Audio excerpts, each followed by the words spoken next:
Ng'ebibuuzo bya siniya ey'okuna eby'omwaka gwa 2022 bikomyewo, omuvubuka ono Daniel Mulumba yabikola bulungi n'obubonero 8. Nafunye 8 ate family yange ye tesobolerako ate bino ebiseera bo baavu tesobolerako ddala. Nsaba muzira kisayi nayina ali eyo anyambe neyongereyo senior 5 kubanze simayina kiddako. Mukama yayamba oluvannyuma lw'okulaba emboozi eno Buddo SS ne muwa ekifo era n'atandika siniya ey'okutaano mu 2023.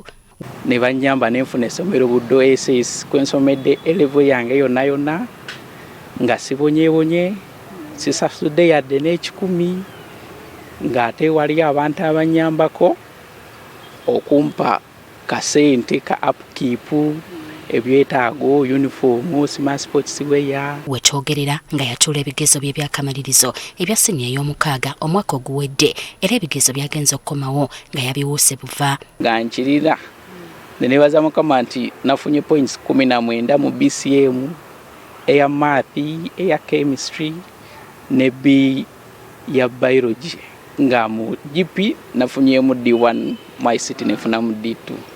Mu kiseera kino ono yaweebwa ekifo ku ssettendekero wa Makerere nga gavumenti yegenda okumuweerera. Era nabadde so excited nengaba neweebale nensaba nebaza Mukama Katonda abane nefukamira ne wansi nakabye nawo nengaba nayo Mukama weebale. Mulumba atubuulidde lwaki agenda kukola ssomo lino. Njagala kola ddagala lya siriimu kyenjagalira ddala era nakati nkyakiriko nkola research ku simu buli kimu nkikola.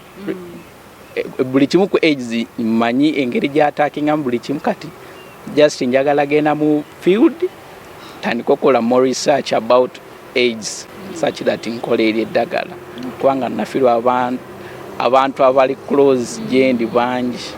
Mulumba asemye Spark TV kubanga tebakobayo wano waali teyandituuseewo. Spark TV njeebaliza ddala kuba yanyamba nnyo singa oba zino results sizikoze nazikola kubanga eri abadde abasomesa abalungi abanyambye okuyita obulungi.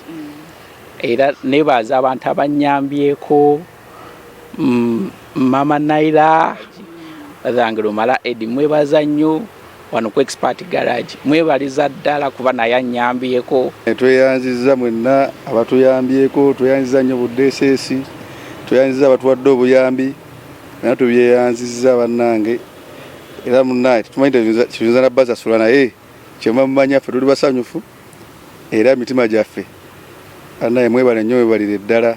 Justin Nakibole agafeeyo ku Spark TV.